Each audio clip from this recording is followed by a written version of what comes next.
Un fuerte abrazo a toda la generación del despertar y a la comunidad Moriá. Hoy tenemos una parachá muy interesante. La parachá es Terumá, que significa ofrenda. Comprende desde el capítulo 25 de Éxodo hasta el capítulo 27 y se refiere a la construcción del tabernáculo. Vamos a compartir pantalla. Esta parachá es muy interesante porque se refiere a toda la construcción del tabernáculo de Moshe y después de que Moshe se retrasó bajando las Lujot del monte Sinaí, el pueblo de Israel, motivado por los Eres Rab, crean el becerro de oro y la Chequina se aparta de Israel después de haber alcanzado esos niveles de inmortalidad, después de haber sido sanados, después de haber leído la Ketubá, o sea, fue como el matrimonio de Israel con el Altísimo, y ellos inmediatamente caen en el pecado de idolatría, y no solamente idolatría, sino que hicieron sacrificios y bacanales, hicieron perversión y causó un daño terrible, tanto que en el tiempo de las 3 semanas de angostura del 17 de Tamuz al 9 de Ab, es provocado por este pecado que hizo un cortocircuito a nivel universal. Moche, desesperado, imploró misericordia ante el Eterno hasta que alcanzó el día de Yom Kippur, el perdón para Israel, y le preguntó a la presencia divina, ¿cómo será manifiesto para las naciones del mundo que tú realmente nos has perdonado? Y dice el Midrash, que es un libro muy hermoso donde encontramos datos que no tenemos en nuestra Torá, sino que se amplifica la información.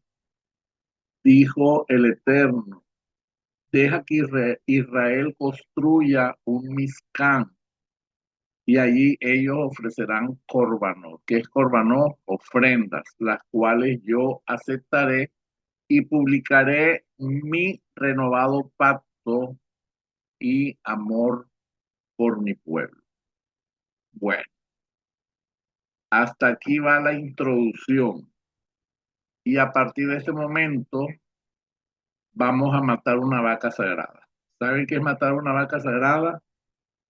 Romper con un tema y agarrarlo por los cachos. Coger ese tema y lo vamos a desmenuzar. ¿Por qué? Porque cuando en el mundo occidental se habla de ofrenda, en los corazones de las personas que no están entendidas, que no son muy espirituales, que están dormidos y por su sistema de creencias obsoletos y limitantes, se levanta una alarma, yo puedo decir que de egoísmo, de temor y de escasez. ¿Cómo así, More? Sí, de egoísmo porque muchas de las personas, cuando se les toca el tema de la ofrenda, les da como un egoísmo con el maestro, con el pastor, con el rabino, y dicen, pero yo ¿por qué tengo que dar mi dinero a ellos? ¿Por qué venimos de una cultura que pensamos que si a los líderes espirituales hay que darles las migajas, porque así nos enseñó el sistema de creencias del cual todos venimos, pero de alguna manera eh, se despierta esa sensación de envidia disfrazada de santidad? De temor, ¿por qué? Porque si doy algo de lo que tengo, entonces viene el miedo que las personas se van a quedar sin nada, aunque hay gente que se arriesga y lo dan más allá de sus fuerzas y Dios no es deudor de nadie, Dios lo sorprende. Y hay otras personas que definitivamente están pasando el desierto en bicicleta.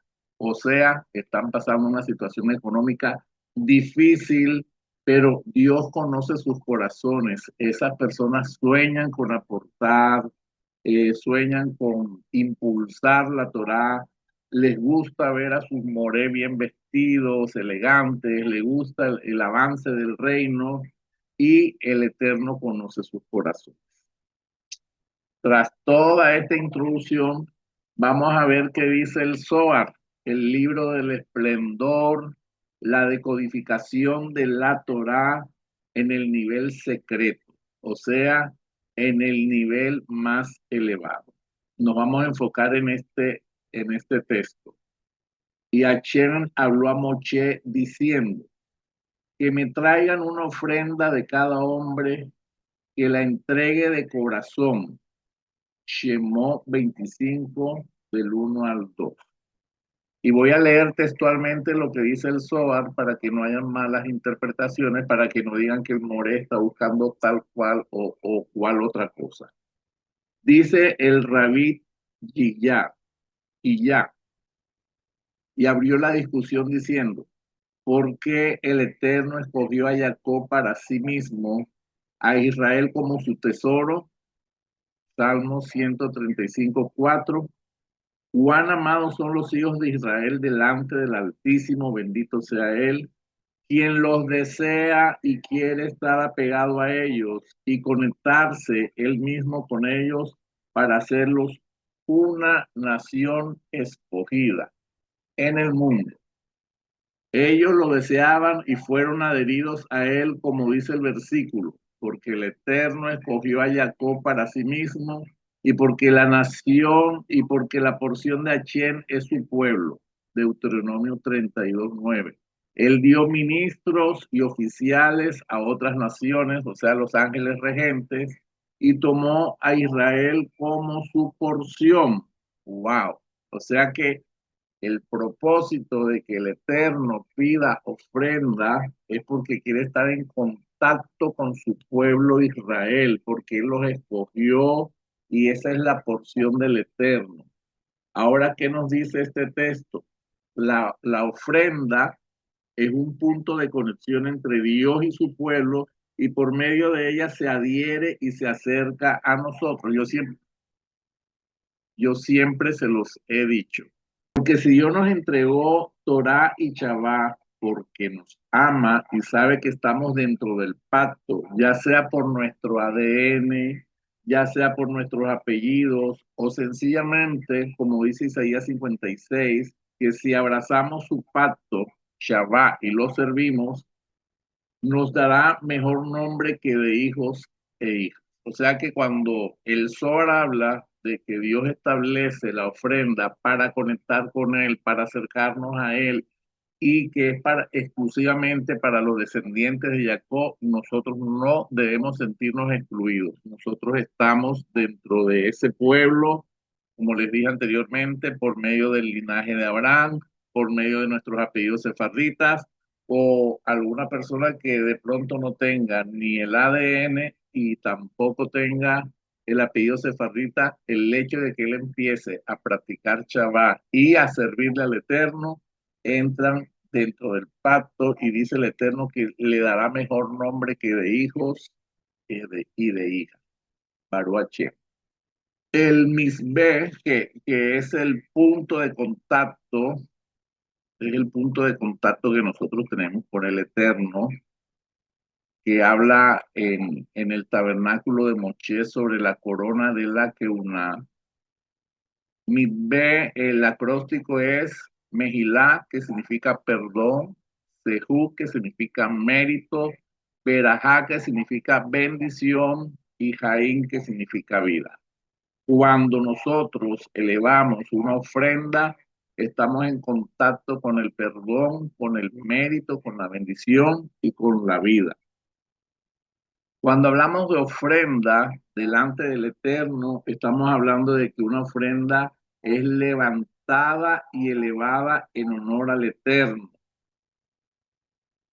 Cuando hablamos de los elementos del tabernáculo, la menorá representa la sabiduría de la Torá, el Espíritu de Dios, el espíritu de sabiduría, el espíritu de entendimiento, de consejo, de poder, de conocimiento y de temor a Dios.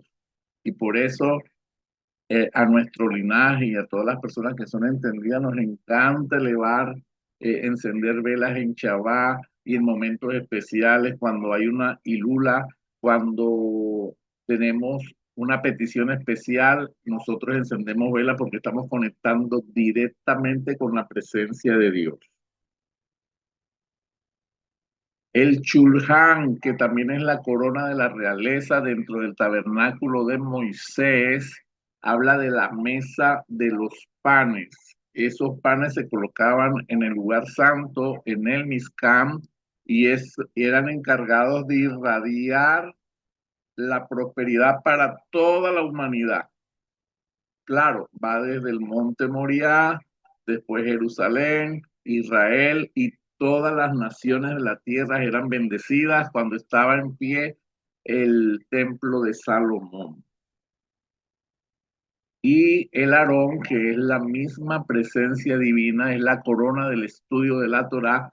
Dentro del arca del pacto estaba la vara de Aarón y estaban los 10 mandamientos. Y ahorita vamos a profundizar un poquito sobre esto. Entonces, volviendo al Zohar, Rat Simón nos explica que para que uno aspire hacia la unión divina, cuando nosotros tenemos esa pasión por conectar con la divinidad, debe esforzarse con todo el corazón y alma y con autopurificación y pagar el precio necesario. Y ahí es cuando les hice la introducción que cuando al mundo occidental se le habla de ofrenda, las personas se les despierta una alarma en su corazón, quizás por el sistema de creencias del cual todos vienen, pero Israel es diferente. En Israel, cuando ven una oportunidad de levantar una ofrenda, ellos piden ese turno y por eso son tan prósperos y por eso son tan bendecidos, por eso son una potencia mundial, por eso son potencia mundial en la tecnología médica, potencia mundial en las comunicaciones, potencia mundial en ejércitos, y vemos cómo Dios bendice a este pueblo que aparentemente es pequeño, pero cuando Dios levante su chofar y llame a toda la casa de Israel, ahí vamos a estar todos nosotros. Israel no será la nación más pequeña, sino que será la nación más grande. Amén.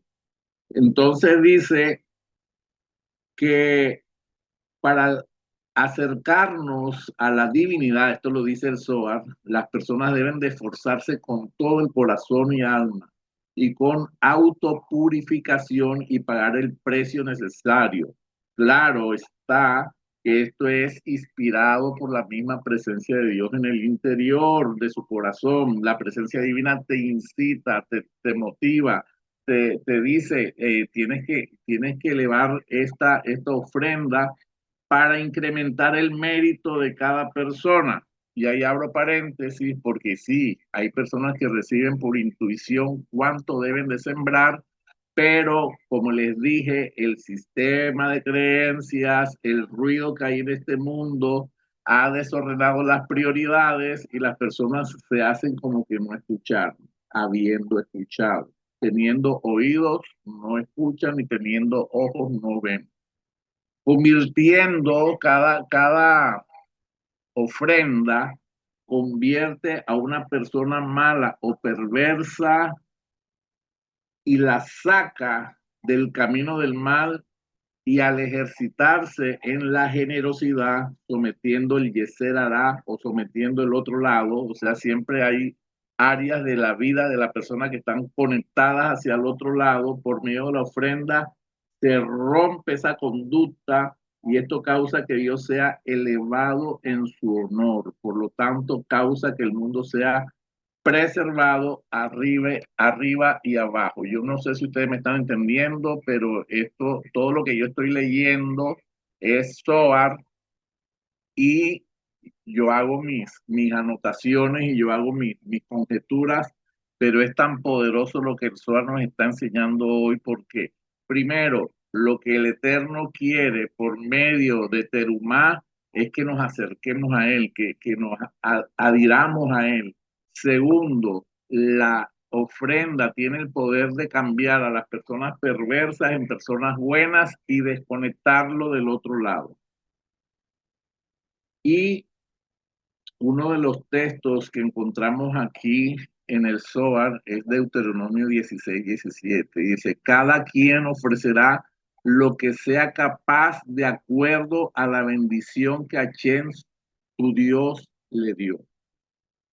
Dice el Zohar, es bueno para una persona esforzarse tras el bendito sea Él, como está escrito.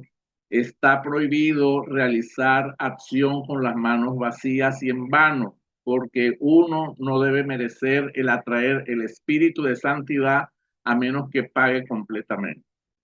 Hay un texto también en el Antiguo Testamento que dice que no nos presentemos con las manos vacías delante del Eterno. Si vamos a una fiesta alta, tenemos que tener preparada nuestra ofrenda. Si vamos a Jerusalén, hay que preparar la ofrenda. Si hay que hacer una primicia, hay que prepararse para tocar el corazón del Eterno y en ese contacto, como dije en un comienzo, acercarnos a Él porque ese es el deseo de Él. De esto aprendemos de nuestros hermanos judíos, judíos de sangre y judíos por religión. Ellos nos llevan años luz porque ellos saben que ahí está el secreto fundamental para su prosperidad. Nosotros vemos el fervor, vemos la consagración, vemos el temor a Dios, vemos la santidad. Me encanta ver a los varones cuando salen de la sinagoga, salen con ese rostro resplandeciente, porque hay un secreto en los rezos, porque hay un secreto en conectar con Dios, porque hay un secreto muy importante cuando nosotros nos consagramos a Él, autopurificándonos y elevando nuestra alma para la presencia divina. Ahí hay un secreto. Ellos son entrenados desde niños para acercarse al Eterno. Por eso Dios establece un método, hay un altar y por medio de esa ofrenda se conecta, se disciernen los tiempos para sembrar. Hay tiempo de sembrar. Por ejemplo, cuando yo les digo, vamos a hacer una sedaca de rojo no es para que el moré se enriquezca, es porque es el tiempo propicio para sembrar y van a cosechar.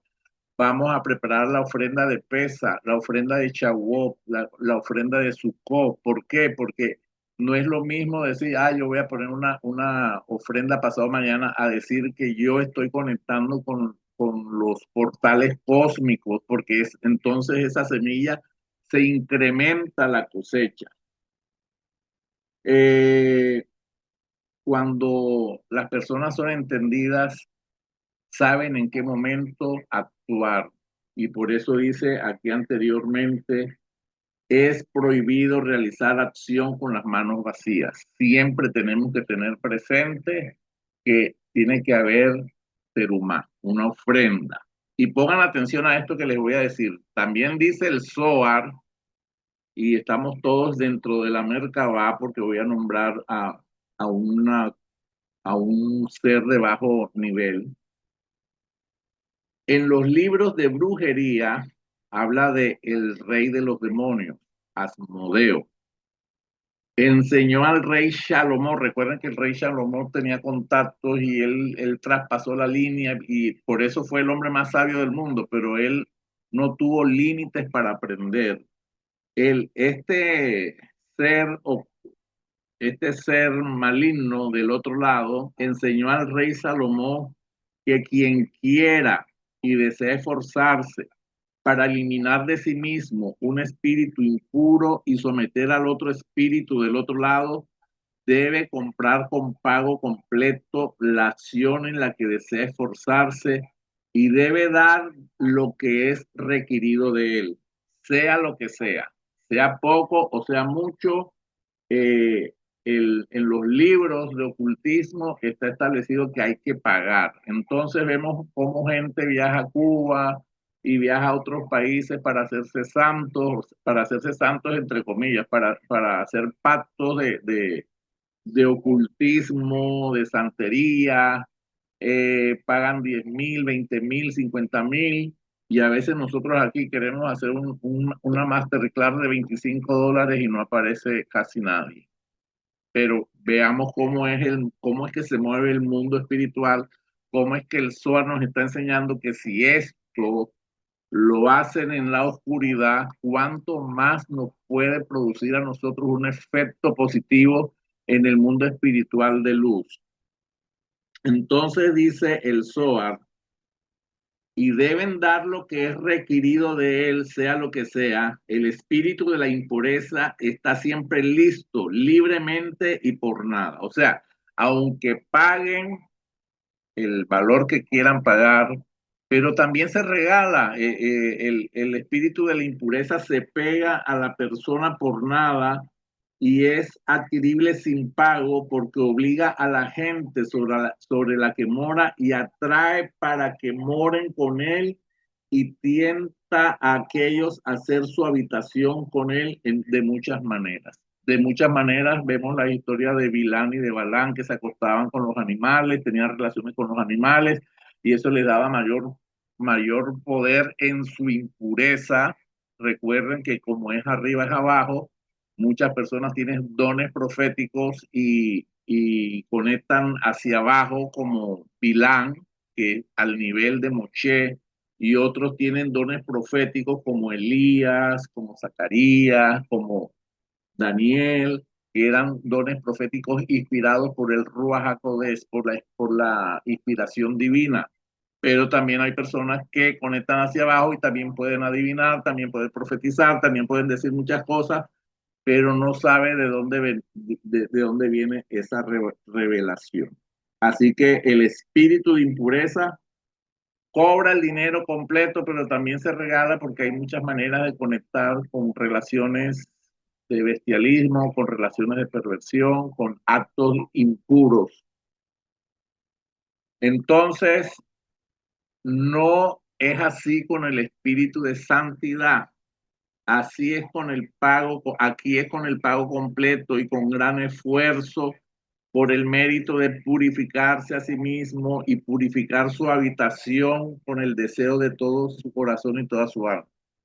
Purificarse a sí mismo en su corazón y purificarse a sí mismo en su habitación. O sea, nosotros somos como una vasija y esta vasija tiene que estar dispuesta, pura, limpia, para que el espíritu de santidad habite en cada uno de nosotros. Y aun cuando entonces aquel afortunado que logró que el espíritu de santidad habite en él, y con todo esto, dice el Zohar, él debe ir por el camino recto, sin voltear a la derecha, sin voltear a la izquierda. Si se fuese si la persona cae o si la persona deliberadamente se tuerce a la derecha o a la izquierda, inmediatamente se separa la Shekinah de esta persona y se distancia de él y dice, y no le será posible ameritarlo como lo hizo originalmente. Por eso cuando nosotros estamos en el camino de santidad, no podemos dar las canitas al aire. Y también yo no creo en ese famoso dicho que el que peca y reza empata. No lo creo, no señor. El Eterno es santidad y es pureza, y su trono se fundamenta en la justicia. Y dice un pasú que me llama mucho la atención y que un rabino nos enseñaba siempre y nos decía, Dios no tendrá por inocente al culpable. Wow, está profunda esta enseñanza del Zohar, está poderosa, pero también dice el Zohar, ¿y cómo sabemos que el Santísimo, bendito sea Él, lo desea y coloca su morada en alguien? ¿Cómo sabemos que la presencia divina está sobre esa persona? Es cuando vemos, dice el Zohar, que el deseo de la persona es esforzarse para perseguir al Santísimo, bendito sea Él, con todo su corazón, con toda su alma y con todo su deseo. Y me acuerdo de las palabras de mi madre que me decía, pero tú eres demasiado intenso. Sí, yo soy intenso porque yo amo a Dios con todo mi corazón, con toda mi alma, con todo mi deseo. Y admiro y amo a mi esposa porque ella es más intensa que yo, porque ella es una mujer espiritual. Yo no hubiera podido vivir con una persona que no sea espiritual, porque yo amo a Dios sobre todas las cosas y para mí las cosas del Eterno son serias, las cosas de Dios son puras, las cosas del Eterno son santas y no porque yo en algún momento de mi vida haya tenido estas virtudes, no. Cuando yo me adherí a él, yo dije, yo voy a soltar todo esto porque yo necesito encontrarme con él, con el Dios vivo, yo necesito conectar con él, yo necesito eh, encontrar esa luz infinita y por eso muchos de los que estamos aquí están aquí porque hay un deseo intrínseco en su corazón de conectar con la divinidad. Por eso nosotros nos autoliberamos, nos autolimpiamos, nos autopurificamos. Por eso buscamos la manera de conectar con Él. Y si me encanta cuando las personas recién se convierten a la espiritualidad porque ese primer amor es maravilloso, ese primer amor es poderoso y veo los varones y las mujeres como niños que quieren esa golosina y van detrás de eso y admiro aún más las personas que no están cansadas, que si le dicen párate de cabeza, se paran de cabeza, si hay que hacer no sé cuántos teilín, hacen no sé cuántos teilín. Esas personas son admirables porque están en una búsqueda y Dios no defrauda a nadie. Entonces, eh, estamos ciertos que la Chequiná mora en una persona pura y debemos sacrificar, porque cuando hablamos de Terumá habla de elevar, de sacrificar, de levantar y de elevar. Baruachén. Y dice el Zohar que entonces debemos pagar completamente para entablar amistad con Él. Cuando nosotros hacemos una ofrenda, estamos diciéndole al Dios de Israel, yo quiero acercarme a ti, yo quiero entregarme a ti y quiero estar en amistad contigo y aprender de ti. Acerca de esto, dicen los sabios de la Kabbalah, que hay un dicho muy antiguo, y adquiere un amigo para ti.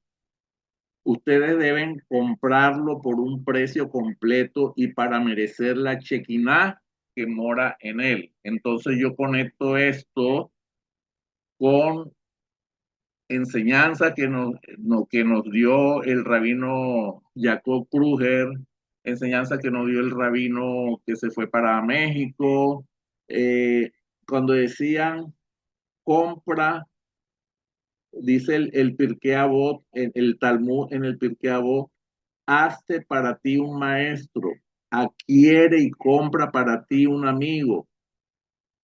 Y esto nos lo está diciendo el Zohar. Estamos conectando con el Eterno, pero también estamos conectando con ese ser que está consagrado, que es un sadid. Y cuando tú valoras ese moré, ese rabino, ustedes deben de comprarlo por un precio completo para merecer la chequiná que mora en ese sadid. Dice el Zohar, esto es tan lejos como necesario. Perseguir a un hombre sadid y comprarlo, y esto hace referencia a sus maestros, a su morín, a sus rabinos, y se me acaba de venir el pasaje bíblico donde Eliseo perseguía a Elías y Elías hasta lo maltrataba, pero Eliseo sabía que había algo especial detrás de Elías. Él sabía que había una doble porción detrás de ese sadid y toda esa doble porción que tenía Elías cayó sobre Eliseo porque él sabía que la Chequiná estaba con Elías. ¡Wow! Siento una presencia hermosísima en este momento. El Eterno está aquí. Yo no sé a quién le está hablando Dios. Siento algo especial en esta enseñanza. Concluyendo el tema sobre Terumá, dice el Zohar que días muy elevados como Rosh Hashanah, como Yom Kippur, que quizás místicamente y astrológicamente son días de demasiada potencia, la dimensión de Malhú se eleva a Keter. Recuerden que Malhú es el reino donde está todo manifestado y elevarse a Keter es elevarse al nivel más alto de la atmósfera espiritual. Por lo tanto, cabalísticamente, la expiación no significa arrepentimiento, sino unión y unicidad. Lo que yo siempre les he dicho, cuando se pide una ofrenda, una sedaca, es porque necesitamos conectar, y aquí me lo está confirmando el Zohar. La ofrenda que uno hace en portales especiales, sea Shabbat, sea Rojodé, sea fiestas altas, Pesa, Shavuot, Sukkot, Yom Kippur, Rosh Hashanah, nos conecta. Sí, sirven para manifestar nuestro arrepentimiento, sirven para expresar nuestra humildad delante de la divinidad, pero lo que más quiere el Eterno en ese momento es la unión, la unicidad entre los dos mundos, los mundos superiores y los mundos inferiores, hablando de Malhú y de Keter. Cuando reconocemos y arrancamos nuestras características negativas por medio de esa ofrenda, porque cuando damos una ofrenda estamos dando parte de nuestra vida, parte de nuestro trabajo, cuando estamos dando una ofrenda le estamos dando todo en nuestra vida, es el verdadero significado de sacrificio y ofrenda. Y purificamos nuestras almas, nos elevamos a mayores alturas espirituales. Amén, Baruachén. Pero yo no me quiero ir porque este tema Terumada da para tanto. Podría cerrar la clase en este momento, pero no me quiero ir sin decirle que esta paracha es una segulá para el éxito y no hemos salido de los primeros 10 versículos. Entonces estamos aquí en el versículo 1.8 que dice, háganme un santuario y yo habitaré en ellos. ¡Wow! ¡Qué poderoso! Hay una célula poderosísima. El hacer el santuario, pues corresponde a todo el pueblo de Israel. En ese momento se le pidió una ofrenda al pueblo de Israel. Y esto de que habitaré en ellos es una declaración muy, muy, muy poderosa. La Shekinah se posará dentro de ellos. Y esto quiere decir, y habitaré dentro de ellos. Y es que en cada sinagoga, en cada Keilah, en cada casa estudio, en cada comunidad, donde su nombre sea invocado, Él va a manifestar su presencia, pero estamos hablando de instituciones. Dice el Midrash que cuando fue destruido el sagrado templo, todas las piedras se esparcieron por el mundo y en cada lugar donde cayó incluso un grano de arena del santuario, ahí nacería una congregación, aludiendo al versículo que dice, Hashem llena toda la tierra de su gloria. Pues nosotros sabemos, no hay lugar donde la presencia divina no esté. Si hay dos personas puestas de acuerdo entre sí, dice el Talmud, ahí está la presencia de Dios. Y con mayor potencia, si hay tres personas, si hay 10 personas que un minyan, pero debemos recordar el Salmo 91, quien habita bajo la sombra del Altísimo. ¡Wow! Lo repetimos. Quien habita en lo oculto supremo. Ese versículo es poderoso, y ese salmo es magnífico. Pero cuando lo decimos con esta presencia, porque yo estoy sintiendo una presencia grandísima en este momento. Yo no sé si ustedes lo están sintiendo. Aprovechen para que se sanen, para que se liberen, aprovechen para que conecten con la abundancia, con las riquezas, porque donde está la presencia de Dios hay todo eso. Vuelvo y les digo, quien habita bajo la sombra del Altísimo, ahí está la presencia de Dios.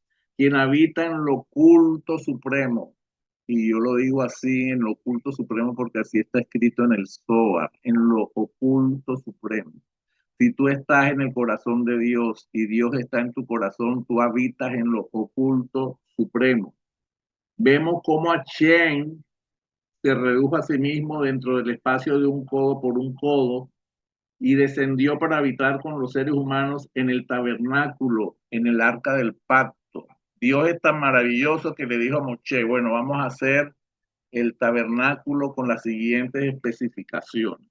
Y él dejó las instrucciones de un codo por un codo. Desde ese lugar, él dirige e influye en todo el universo sobre los mortales y los mundos superiores. Cuando nosotros decimos un codo por un codo, decimos esto. Estamos hablando del arca del pacto. Y desde ahí, desde el Mizcán, él gobernaba todo el universo, pero se contrajo. El arca del pacto, dentro de los estudios de la Torá y de la Taná, simboliza nuestro corazón. La presencia divina está dentro de nuestro corazón. Y desde ahí nosotros podemos manifestar, desde ahí nosotros podemos influir, desde ahí nosotros podemos enviar luz. Y recuerden, ya no hay primer templo, ya no hay lugar donde poner los panes, ya no hay segundo templo, no está el altar de la menorá, no está el Mizcán, no hay nada, pero toda esa energía, toda esa majestuosidad, toda esa solemnidad fue trasladada a las casas de estudios, a las sinagogas, a las keilás. Y el secreto más hermoso es que toda esa kedushá fue remitida a las mesas del Shabbat en cada hogar. ¡Wow! Esta es la perla, esta es la piedra que se pone a la corona, porque yo soy fanático del Shabbat, porque siento la presencia cuando yo abro mis manos y estoy en el comedor, abro mis manos, siento una corriente, como una energía. Yo no sé cómo explicarles, pero yo quisiera meterme en la cabeza de todos ustedes y hacerles sentir lo que yo siento en la mesa de Shabbat. El saber que cada uno de esos lugares está impregnado de su presencia, sea una sinagoga, sea una keilá, sea la mesa del Shabbat, porque dice el texto que ahí está la presencia divina, nos obliga a cada uno de nosotros comportarnos en ellos con respeto y dignidad. Por eso los rabinos nos enseñan que en la mesa de Shabbat no se habla de nadie, que tenemos que estar vestidos decorosamente, si es posible estrenando, que en la mesa de Shabbat tenemos que estar conectados con la presencia divina y que no es bueno que nos familiaricemos con la santidad manifestada en cada mesa de Shabbat, porque muchas veces se nos olvida que el invitado especial es él, que la reina de Shabbat está ahí, que es la Shekinah, que hay visitaciones angelicales y nos familiarizamos. Y ojo, cuidado, porque no debemos acostumbrarnos a la informalidad en estos lugares santos, como está escrito en el Shulchan Aruch, página 151. El Shulchan Aruch es el libro de ética que nos enseña qué hacer en cada fiesta y en cada momento especial en el ritual de la Torá. Dice que en la casa de estudio, sinagoga o en la mesa de Shabbat debemos evitar comportarnos con frivolidad. ¿Qué es frivolidad? Estar pendiente del celular, conversando del partido de fútbol, conversando de Petro, bueno, de tantas cosas que no se deben hacer en la mesa de Shabbat. Debemos evitar conversaciones mundanas ni de negocios, y todo esto lo hacemos porque amamos la presencia divina, porque tenemos una habitación en nuestra mesa, pero también tenemos una habitación en nuestro corazón y tenemos que enaltecer su presencia, pero yo quiero ir un poquito más profundo. El eterno, el anhelo de él, como inicié la enseñanza, es habitar en cada uno de nosotros. Y dice Ezequiel 36:23, os daré un corazón nuevo y pondré un espíritu nuevo dentro de vosotros. No importa lo que tú hayas hecho, no importa lo que hayas eh, manifestado en tu vida natural. Y dice el Eterno, y quitaré de vuestra carne el corazón de piedra. Yo no sé a quién le está hablando Dios. Y os daré un corazón de carne y pondré dentro de vosotros mi espíritu. O sea, aquí está la prueba de que nuestro corazón es un receptor, una vasija del Espíritu de Dios. Y dice, y haré que andéis en mis estatutos y guardéis mis preceptos y los pongáis por obra. Wow, esto es grande. Y ustedes no se imaginan lo que yo estoy sintiendo aquí. La presencia divina está sobre mí, está alrededor de mí y lo estoy diciendo con tanta certeza porque lo siento. Yo quiero que ustedes revisen si el Espíritu de Dios está dentro de nosotros y está en nuestro corazón. Tiene que ser muy fácil caminar con Dios de la mano, tiene que ser muy fácil eh, sentir su presencia. Claro, cuando hay conciencias cauterizadas por el sistema de creencias o cuando hay clipots por prácticas de ocultismo, clipó por religiones donde se adoran ídolos, clipó por problemas emocionales como resentimiento, dolor, falta de perdón, traumas. Por eso nosotros tenemos que hacer constelaciones, por eso nosotros tenemos que hacer registros acásicos para poder quitar esas cáscaras. Las clipos son como las cáscaras de la cebolla que se van quitando y se van quitando y hasta llegar al punto de dejar emanar esa luz del lugar sagrado de nuestro corazón. Y dice Jeremías 31:36, pero este es el pacto que haré con la casa de Israel. Recuerden que nosotros somos la casa de Israel, que fuimos esparcidos hasta lo último de la tierra. Nuestros ancestros tenían el linaje judío y nosotros por nuestros apellidos tenemos esta bendición de tener el linaje de nuestro padre Abraham. Y dice el Eterno a la casa de Israel, daré mi ley en su mente y la escribiré en su corazón, y yo seré a ellos por Dios, y ellos me serán por pueblo. ¿Dónde va a escribir la ley? En nuestro corazón. Vamos a la primera imagen. ¿Y dónde están los 10 mandamientos? En el arca del pacto. Baruch Shem. Wow, esto es maravilloso. Y yo quisiera seguir hablando porque esto me tiene emocionado y me gustaría enseñarles cómo ser conscientes de que la mente y en el corazón está la presencia divina. Está comprobado que el corazón tiene la misma capacidad del cerebro, o sea que el corazón tiene unos 40.000 neuronas y esas 40.000 neuronas tienen su propio sistema nervioso y produce neurotransmisores y hormonas similares a las que están en el cerebro, como la dopamina, como la serotonina, como la oxitocina, y esto influye en nuestra conexión espiritual, en la intuición y en la toma de decisiones. A mí me gustaría hacer una masterclass para enseñarles cómo el corazón se convierte en esa vasija donde habita la presencia de Dios y, y este corazón que muchas personas no tienen iluminado, por eso vamos a llamar la clase Viviendo con el Corazón Iluminado, para profundizar cómo encontramos la presencia divina entronada en nuestro corazón.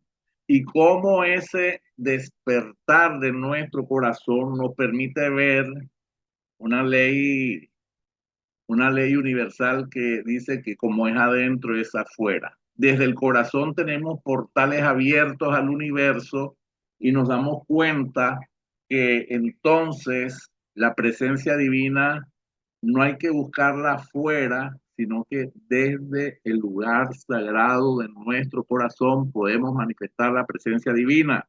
Babilonia nos enseñó a ir detrás de Santa Rita. Babilonia nos enseñó a buscar a Dios afuera, pero esta revelación que Dios ha traído por medio del Zohar, por medio de estos textos de Jeremías y de Ezequiel, nos enseña que no hay que buscarlo afuera, sino que está dentro de nuestro corazón. Y vamos a estudiar en esa masterclass cómo es la relación desde el lugar sagrado del corazón con el universo, porque ya les expliqué que del corazón se conecta con lugares especiales y nuevas dimensiones, y la relación de todo esto con la Merkabah y el flexo solar. ¡Wow! Esto está poderoso, pero no se lo puedo enseñar hoy porque ya son las 8:53 y nos vamos para las meditaciones. Así que tenemos pendiente una masterclass, encontrar la presencia divina desde el lugar sagrado de nuestro corazón. Va a ser muy interesante. Ya antes de esta clase ya habían dos masterclass de meditación, clase 1, clase 2 de meditación, y esta sería la clase 3 de meditación.